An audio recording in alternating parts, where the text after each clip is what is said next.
Frères et sœurs bien-aimés, cette parabole des vignerons meurtriers nous rappelle plusieurs choses pour notre vie chrétienne. Premièrement, si l'on applique plus à la lettre la parabole du Seigneur, il s'agit de la maison d'Israël, comme le rappelle Isaïe dans la première lecture.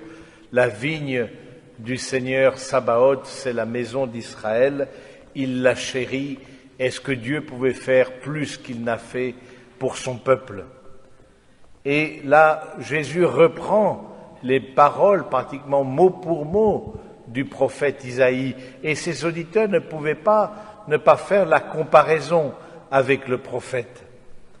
En même temps, il rappelle que les dons de Dieu nous engagent. Un théologien allemand Balthazar rappelait que ce n'est pas tant l'enfer qui doit nous causer l'effroi, sinon l'amour de Dieu qui donne une gravité à notre vie. L'amour de Dieu nous engage parce que le Seigneur, en nous donnant quelque chose, se donne lui-même. Il ne peut pas donner autre chose que lui-même. Et ces dons de Dieu sont sans repentance. Mais ces dons de Dieu appellent aussi en échange, comme en retour, une confiance et un amour. Au fond, cette parabole des vignerons meurtriers, c'est voir le don de Dieu comme une menace. Et c'est précisément la définition de l'enfer. L'enfer, c'est l'amour de Dieu vécu comme une souffrance. Ce même amour de Dieu qui est vécu comme une béatitude pour les saints. L'enfer, comme le paradis, est en Dieu parce que hors dehors de Dieu, évidemment, il n'y a rien. Mais comment voyons-nous les dons de Dieu? C'est ça la question. Comment percevons-nous ces dons de Dieu? Est-ce que nous les approprions comme quelque chose en dehors d'une dépendance amoureuse du Seigneur, et comme ces vignerons, il dit voilà l'héritier, tuons-le, nous aurons l'héritage? Ou au contraire, avons-nous un regard plein de bienveillance et d'action de grâce sur ce que nous avons reçu? Que n'as-tu que tu n'aies reçu, nous a dit le grand saint Paul, oui, sans moi vous ne pouvez rien faire. Au fond, la question est de savoir si notre vie, nous la voyons avec un regard de bienveillance, d'action de grâce, de confiance, ou au contraire de menace et quelque part aussi de défensive par rapport à Dieu, qui serait celui qui met en jeu notre liberté. Alors on voit bien que le Seigneur, là, nous rappelle à l'ordre quelque part et nous dit les dons qui ont été faits à Israël, puisqu'il parle à Jérusalem. Vous verrez dans la Bible, on est au Matthieu au chapitre 21, il est déjà à Jérusalem, comme aussi Isaïe parlait aux habitants de Jérusalem.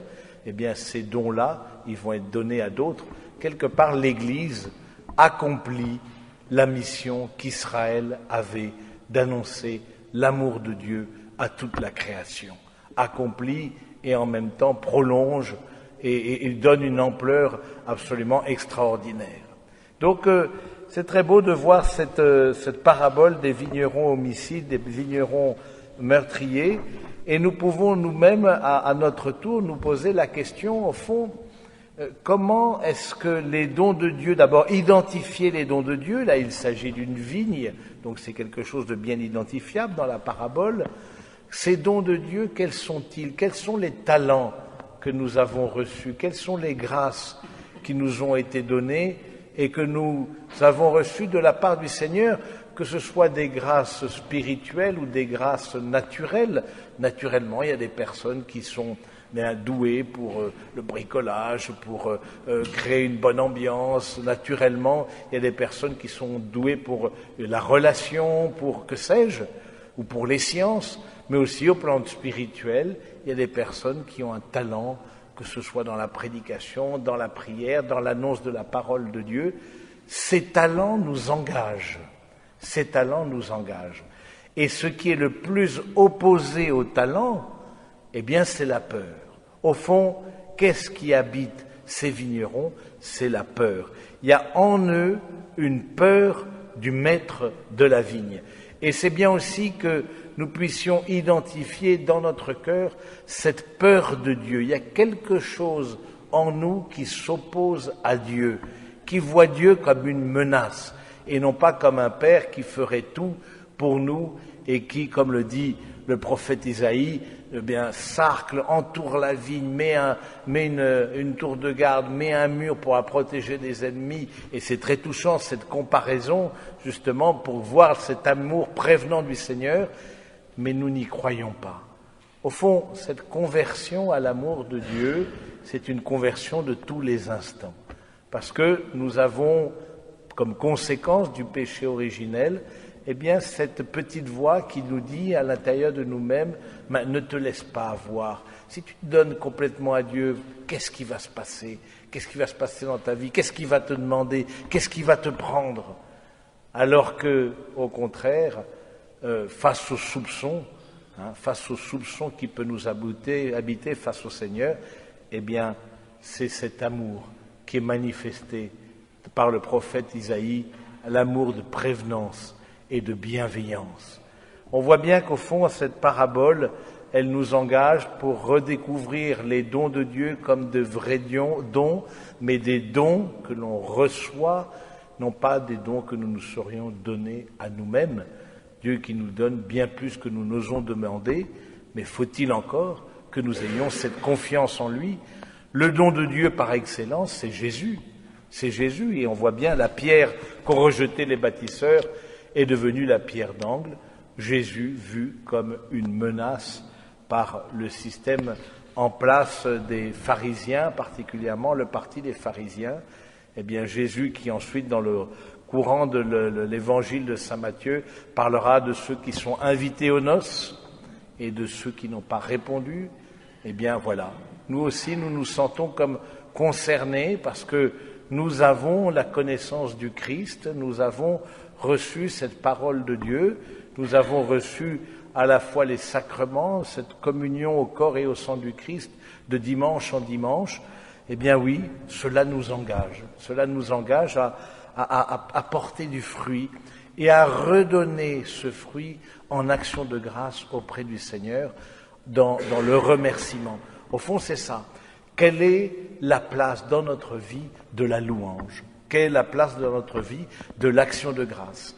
Et on voit bien qu'il peut y avoir au contraire une manière de vivre en disant tout m'est dû, et donc je rentre dans une râlerie permanente et une critique permanente parce que je n'ai pas ce qui m'est dû dès qu'il y a quelque chose qui résiste à mon désir, ou alors tout est don, et donc je suis dans l'action de grâce et dans la louange, et on sait très bien que les deux en nous-mêmes se confrontent et parfois nous rendent la vie difficile.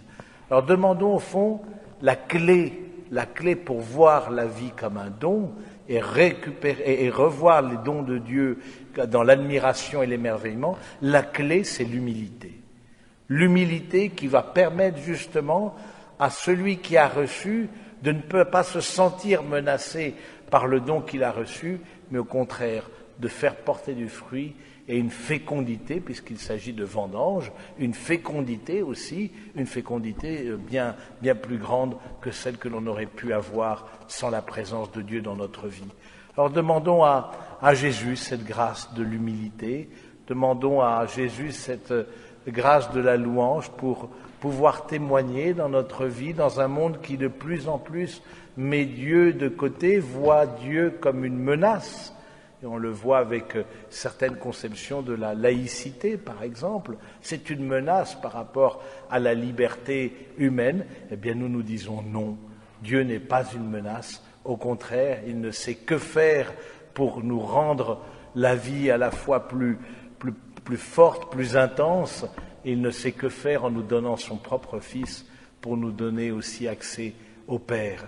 Eh bien, rendons grâce au Seigneur pour tant de merveilles et invoquons et supplions les anges gardiens que nous fêtons aujourd'hui qui nous donnent cette action de grâce, eux qui sont devant la face du Père pour le contempler et l'adorer. Amen.